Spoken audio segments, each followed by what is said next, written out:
Hi, this is David Odell with Odell Complete Concrete. This is my son's job, because this is actually his job, my older son, Timothy. This is part 3 of a 5-part series. Today is getting the base in there and setting all your pavers with a soldier course all the way around. And this is the technique that we use. Basically, we have string lines set at the top of drains, top of paver elevation, because all of the pavers slope to drains. So the string line goes to the top of drains to the outside perimeter. Then we're dumping this base in here by wheelbarrow. Then we have a landscaping rake, which is about 3 feet wide, and it's actually about 3 inches in height. So, and that's the depth that we want. Below that string line is about 3 inches to allow for the compaction and to allow for the wash sand that goes on top of this crushed concrete base. So we're going to do about 1 inch of wash sand. We've got about 4 or 5 inches of the crushed concrete base recycled. So with that rake right there, the height of it, like I was saying, is about 3 inches. So we just hold it to the top of that line. If the top of the rake's hitting that line, we're about pretty much right on. And that allows for about a 1/2 inch of compaction, because you know it's going to go down when you put the water and the plate compactor on here. You're going to probably drop about a 1/2 inch at this depth.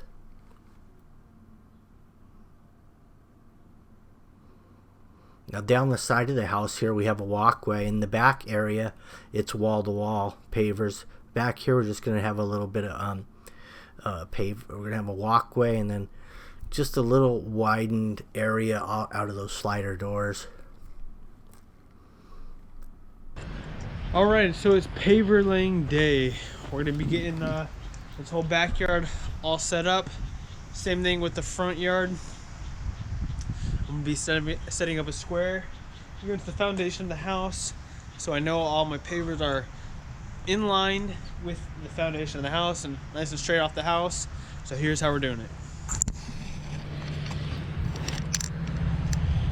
So what we're going to do is measure off the bottom right below the weep screed about 8 to about 8.5 off the bottom of the weep screed, foundation of the house. We have a string line set up. Let me show you really quick with a measuring tape what we're at exactly.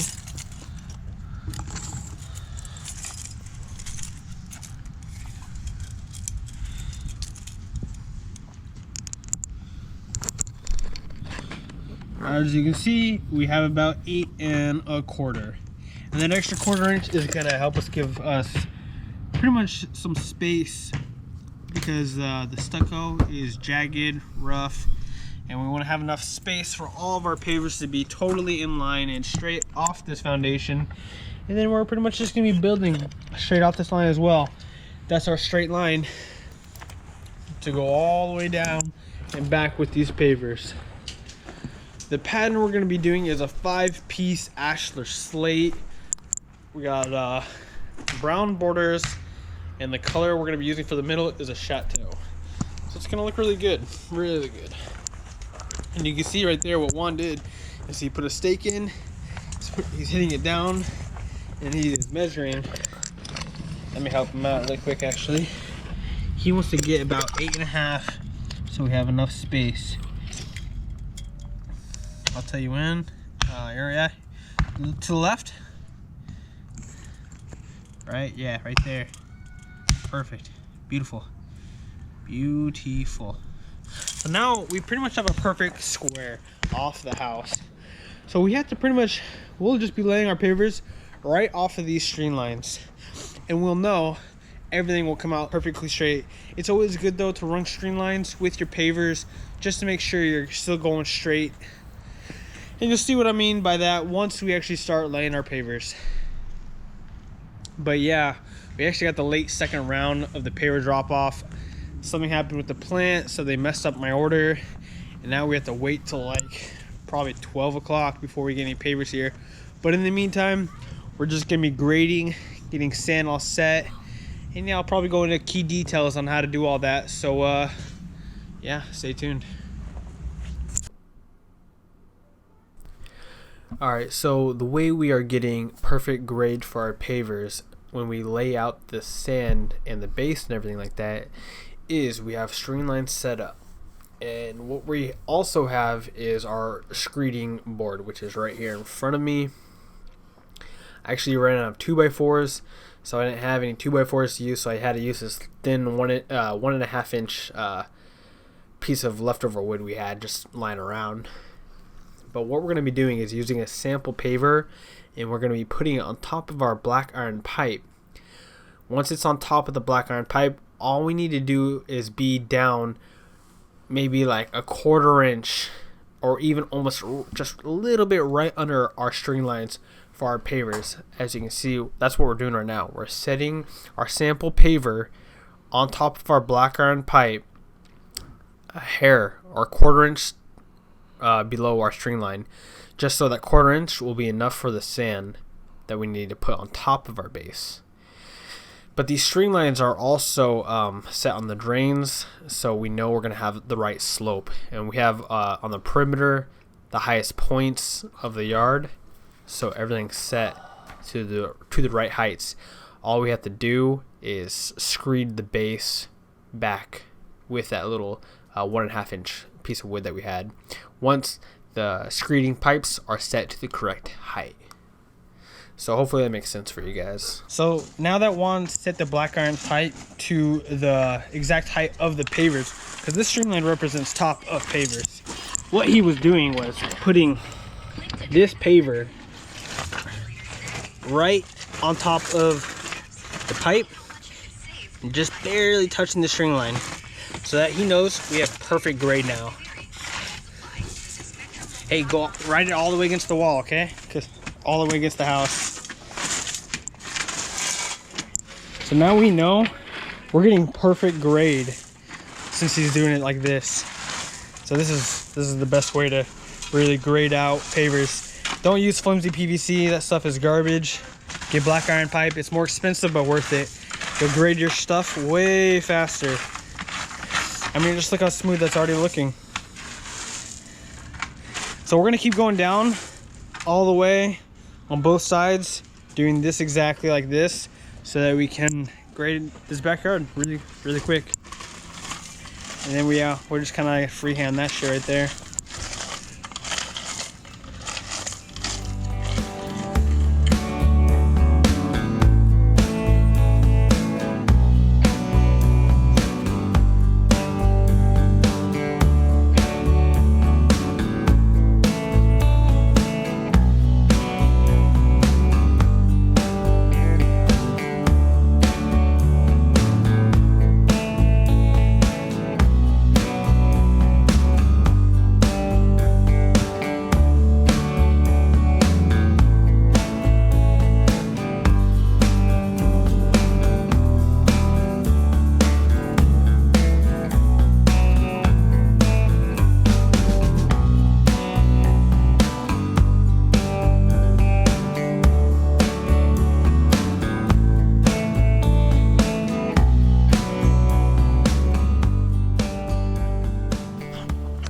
Oh, one other thing that I might have forgot to mention. So the reason why we set our string lines up, not only to get square off the house, is we set it at 8.5, so we have no cuts to make against the house. The only cuts we're gonna have to make is on one side of the pavers, which will be this side. This is the only side we're gonna have to make cuts on. Over here we have it perfectly measured out so that we can fit one soldier course paver, which is a 4x8, right here, just like that, the whole way, no cuts. Yeah, so the soldier courses aren't going to have any cuts on either side. It's the ashlar pattern meeting the soldier course is where you're going to get all your cuts on both sides.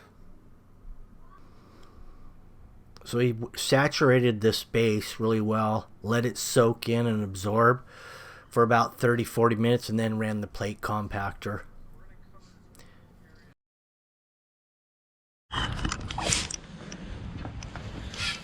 So we're gonna cover this whole area now. And you can see we have all of our rails set up already. These ones are set up, right, Juan? Yeah. Okay. So yeah, we have them all set up to the right height of where we need them. Now we're just gonna cover them. And once they're covered, we start screeding. I'm gonna show you guys real quick how it's done from the stud maestro himself.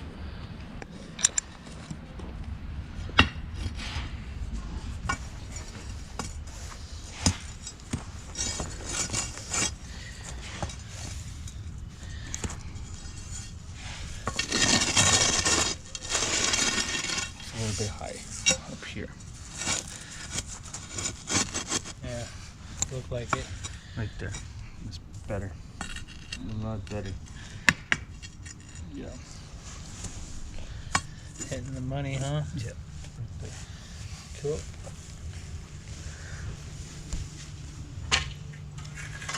Alright, so now that our both sides are set, it's screeding time. And so once this is all screeded and perfectly leveled, we will never have to touch this again, because once we start building, we're actually going to start building at the front pathway, and we'll just start laying pavers one by one. Never have to touch the stuff again as long as no one steps on it. Because there are other contractors working inside the house, so we gotta hope and pray that they don't step on our perfectly graded sand, because they come in actually a little later than us. And using Juan's precision grading skills, he's grading the small edges against the house or the wall.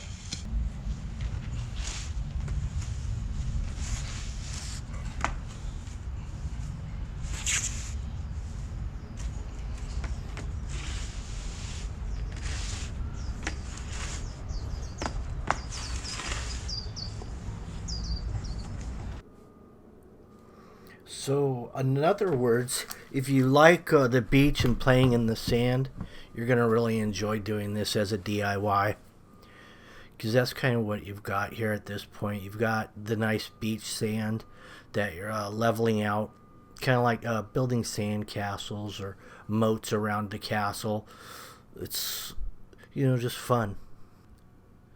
The nice thing about a DIY project like this is, I mean, if you have the time to do it, because that's what it really breaks down to, is a lot of time. And there's no real, you're not really pressed. If you're doing poured in place concrete, then that's going to be a little bit more difficult in a large area like this, especially as a DIY. But for pavers, I mean, there's really no limitations how much you can do, because you just, I mean, if you really wanted to, you could just set one paver a day.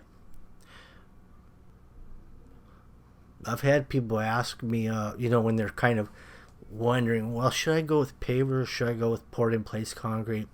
Now he's like, you know, what's better? That's kind of the question I hear a lot. What's better? Well, they're both concrete, you know, but the only difference is poured in place rather than made somewhere else and then brought in little pieces. So it's one big chunk versus a whole bunch of little pieces. Pavers is more decorative, you could say, unless you're doing stamped concrete with depending on what pattern you're going to stamp it with. And then another benefit of the pavers would be that if you want to add some underground utilities, you could just pull a few pavers out, dig a trench, put them back in, that kind of thing.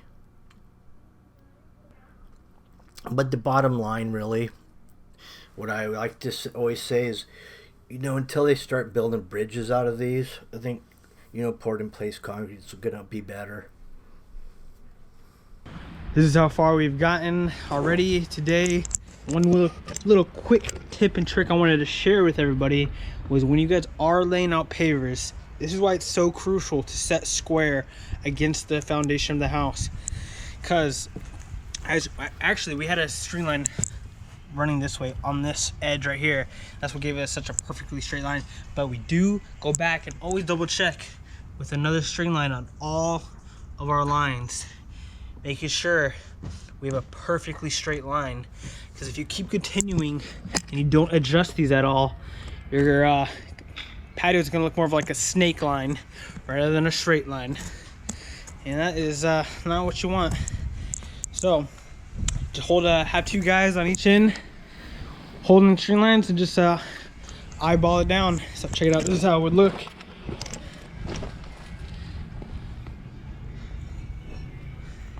Just look down the line and see how straight your lines are coming out. And ours are coming out perfect. Yeah, it's always good to verify that you're maintaining a straight line every so often. Because if you don't catch it early, it could be a real disaster. You notice how they work backwards on the pavers, so you're always standing on top of the pavers and not off of the sand. They're using rubber mallets as they go through there, tightening up the joints. If you use a different type of hammer, like a steel hammer, you're going to chip or crack the pavers. They were able to lay all these pavers in one day. It was about 2,200 square feet.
Now that the field's all in, it's easy to put the soldier course in because they have that 8.5 inches, so that gives them plenty of space to get it in there without having to mess with the foundation or make any cuts.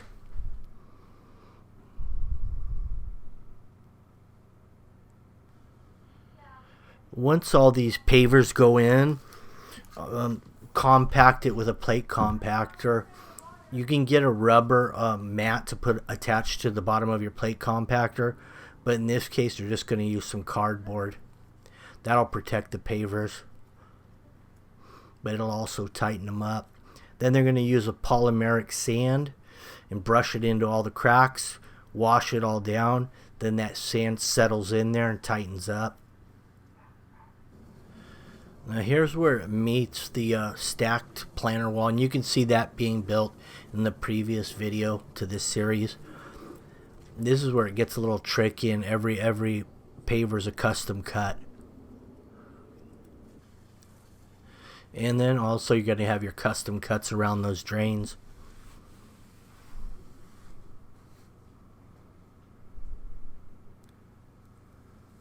So they built it out as far as they could go. Then they just snapped the line at about 8.5 inches out, made a saw cut. Now they can set that soldier course in there.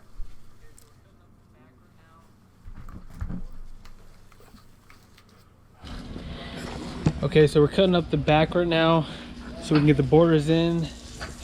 We got borders in on one side. These are all done already. We actually didn't cut the side though. We were just able to place the pavers well enough so that we don't have to cut this side or that side. So the only places we really need to cut is against this planter wall and the one back there as well. Here's the little 45-degree angles cuts we're making for all the corners. I think it gives it a nicer look instead of just square corners.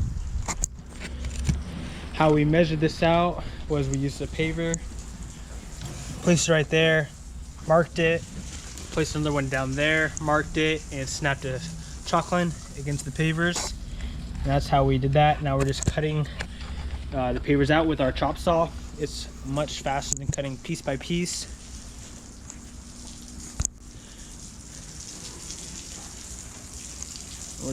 And it's very important that you clean off the cement residue off of all the pavers and whatever it may hit after you're done using the chop saw, because it will stain and it's just hard to get off unless you have a pressure washer like us.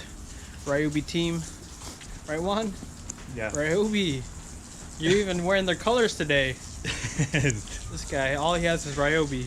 That's all. It'll do. Yeah. That's the slogan. That's the slogan. It'll do.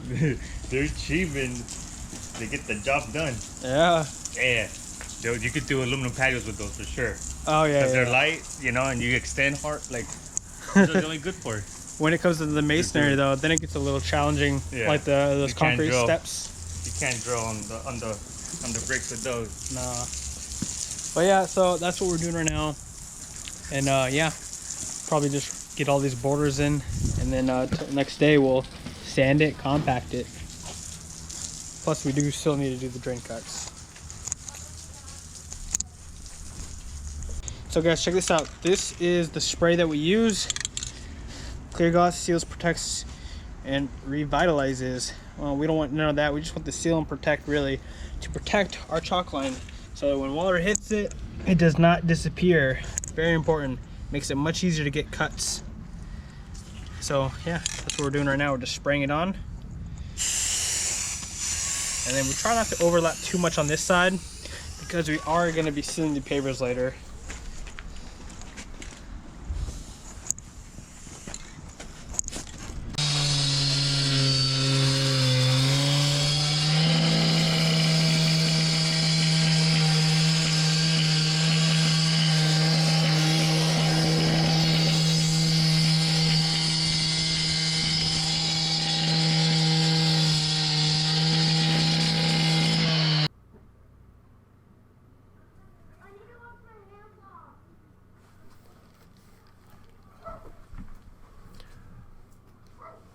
So you can see there's a lot of steps, involved, and a lot of tools involved in setting these pavers. But there's no real timeline, so you can, take on as much as you want at any given time. Here's the concrete pre-mix bags that are going to lock in the perimeter. They're just going to wet set those. And what that does is the soldier course bonds to the concrete. Concrete locks into the dirt like an earth tooth, and then that holds it all against the house so they don't start slipping away and opening up and all those joints. That's the idea of the concrete on the outside edge, just to hold it all together.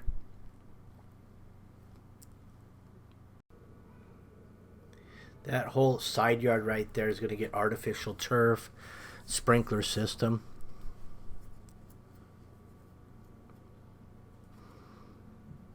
Actually, it's going to be real sod. I think it's a Marathon 1 going in there.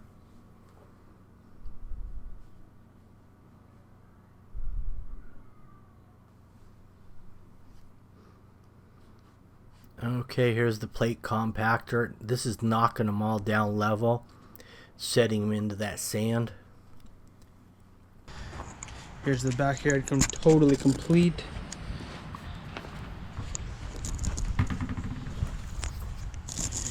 Except for the sand. We compacted this, we just need to put the sand in now. The whole reason for compacting it is really because sometimes the pavers aren't always 100% level. The compactor really just squeezes them all down to fit nice and tight together. Except when you do it, you do break some pavers. So we gotta replace some of those. And that's why you order extra pavers. This one, we put X's on all the ones that we broke, so we know those are the ones that we need to replace. Here's the polymeric sand. that actually tightens up in there with water.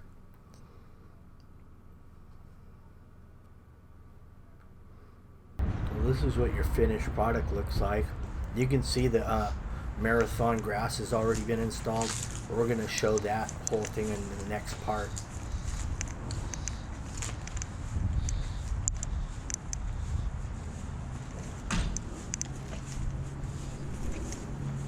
Alrighty, well, thank you for watching. Make sure you like, share, subscribe, and hit the notification bell. That way when we upload a video, you get a notification. You can watch the next one. Thank you. Bye.